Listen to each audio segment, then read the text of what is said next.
অমিত শাহর ক্ষমতা সেটা তো সাধারণ মানুষ দিয়েছে অমিত শাহকে। মমতা ব্যানার্জি বলার কে আছে? উনি খুব বেশি হলে দুটো একটা এমপি সিট কম বেশি করতে পারেন, তার বেশি কিছু না। ওনার ক্ষমতা আমরা জেনে গেছি। দুষ্কৃতকারীরা জেহাদিরা দাপিয়ে বেড়াচ্ছে, হাইওয়ে জাম করে, রেলওয়ে জাম করে, একটা লাঠি চালাতে পারেন না। তো উনি অমিত শাহর দিকে আঙুল তুলছেন, যে লোকটা কাশ্মীর থেকে কন্যাকুমারী আর গুজরাট থেকে গুয়াহাটি পর্যন্ত ঠান্ডা করে দিয়েছে। সেই জন্য নিজের দিকে তাকান। প্রাইম মিনিস্টার কী করছেন, হোম মিনিস্টার কী করছেন, তার জন্য সারা দেশের মানুষ দেখার জন্য আছে। আর আপনাকে এখানকার বাংলার মানুষরা দেখছে কীভাবে আমরা ঘরহারা হয়ে যাচ্ছি। যোগী সব থেকে বড় ভোগী। এই যে মিথ্যা কথা, অপশব্দ আর এই ধরনের কথা বলার যে ওনার অভ্যাস, এটা ওনার সর্বনাশের কারণ হবে। উনি অমৃত কুম্ভকে মৃত্যু কুম্ভ বলেছিলেন, উনি হিন্দু ধর্মকে গন্ধা ধর্ম বলেছেন। আপনারা কি ভাবছেন এগুলো সব ভুলে যাবে লোকে? যোগী একজন মহাত্মা, একজন তপস্বী, সর্বত্যাগী সন্ন্যাসী, এবং তিনি রাজর্ষি। তার পায়ের যোগ্য উনি হতে পারবেন না। উনি যত পাপ করেছেন না, যোগী তার সারা জীবনে যে ত্যাগ তপস্যা, তার এক কোনাও যোগ্যতা নেই। এর ডবলেরও বেশি জনসংখ্যা উত্তরপ্রদেশ, সেখানে কি চলতো, এরকম বাংলার মতো পরিস্থিতি ছিল, সব ঠান্ডা করে দিয়েছেন। আপনার সে ক্ষমতা যোগ্যতা নেই, ইচ্ছাও নেই। তো ভগবান আপনাকে সুমতি দিক, আপনার কথাবার্তা ঠিক হোক। সিট গঠন হয়েছে। মুর্শিদাবাদে পুলিশের ব্যর্থতা প্রকাশ করে অপরদিকে দেখাচ্ছে সমাজ মাধ্যমে অভিষেক বন্দ্যোপাধ্যায় ডায়মন্ড হারবারে পুলিশের ভূয়সী প্রশংসা করেছেন তাদের কাজে। উনি তো এই জন্য প্রশংসা করেন যে পুলিশ কিছু করে না। এখানে গুলি চালায়নি বলে প্রশংসা করেছিলেন আমাদের নবান্ন অভিযানে। আর ওখানে দুষ্কৃতকারীরা লুটপাট করেছে, খুন করেছে, আগুন লাগিয়েছে, পুলিশ কিছু করেনি, তার জন্য প্রশংসা করেছেন। আর ডায়মন্ড হারবার পুলিশ তো হচ্ছে সন্ত্রাসবাদীদের চেয়েও খারাপ। ওখানে বিজেপি করলে তাকে মেরে বাড়িঘর পুড়িয়ে শেষ করে দেওয়া হয়েছে। 4 বছর ধরে আমাদের ছেলেরা এখনও বাড়ি ঢুকতে পারছে না। দোকানপাট লুট করা হয়েছে, নাহলে তালা মেরে দিয়েছে, এখনও খোলার ক্ষমতা নেই কারো।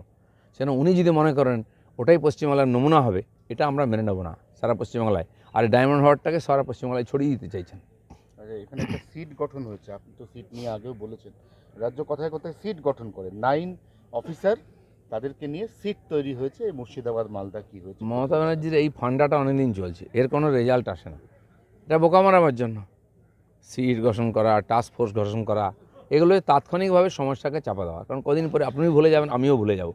এটা কোনো সমাধান নয়, এটা নতুন আরেকটা সমস্যা। কারণ কি সরকার, পুলিশ ডিপার্টমেন্টের প্রতি মানুষের যে অবিশ্বাস, সেটা আরও দৃঢ় হচ্ছে।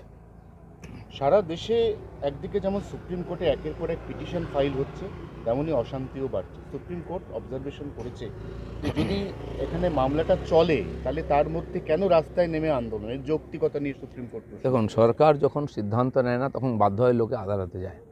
পশ্চিমবাংলায় দেখুন সব ব্যাপারে কেস হয়, কারণ কি সরকার ডিসিশন নেয় না, আর নাহলে সাধারণ মানুষের গণতান্ত্রিক অধিকারকে দাবিয়ে দেয়। সে দুর্গাপূজা থেকে আরম্ভ করে, বিজেপির র্যালি থেকে আরম্ভ করে, নববর্ষের প্রোগ্রাম পর্যন্ত কোর্ট থেকে অনুমতি নিতে হচ্ছে। তো ওই সরকার হয় করতে দেবে না, নাহলে সামলাতে পারে না, তাই লোকে কোর্টে যাচ্ছে।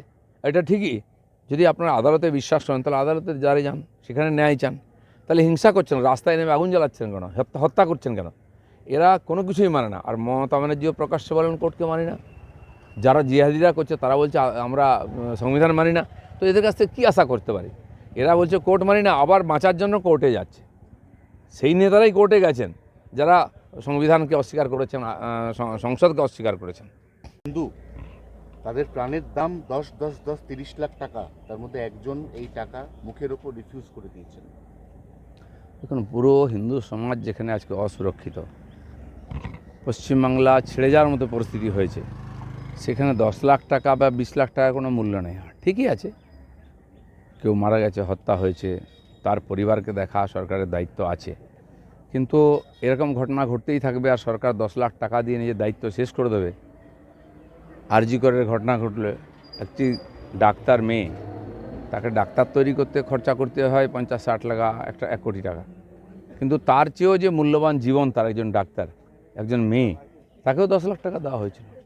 তো টাকার বিনিময়ে তো সমস্ত পাপ ঢাকা দেওয়া যায় না। কেন এই ঘটনা ঘটছে, এর গোড়ায় যেতে হবে। একটাও প্রাণ কেন যাবে? আর কেন মানুষ ভয়ের মধ্যে থাকবে নিজের ভিটেমাটিতে? কেন নিজের ভিটেমাটি ছেড়ে অন্য জায়গায় চলে যাবে? সরকারের তরফ থেকে এই জন্য কোনো চিন্তা নেই। শান্তি সম্প্রীতির বার্তা দেওয়া হচ্ছে কাদের নিয়ে? যারা সমস্যা তৈরি করছে ওখানে, যারা জিহাদি আন্দোলন করছে, তাদেরকে উনি আবার সার্টিফিকেট দিচ্ছেন শান্তির দূত বলে।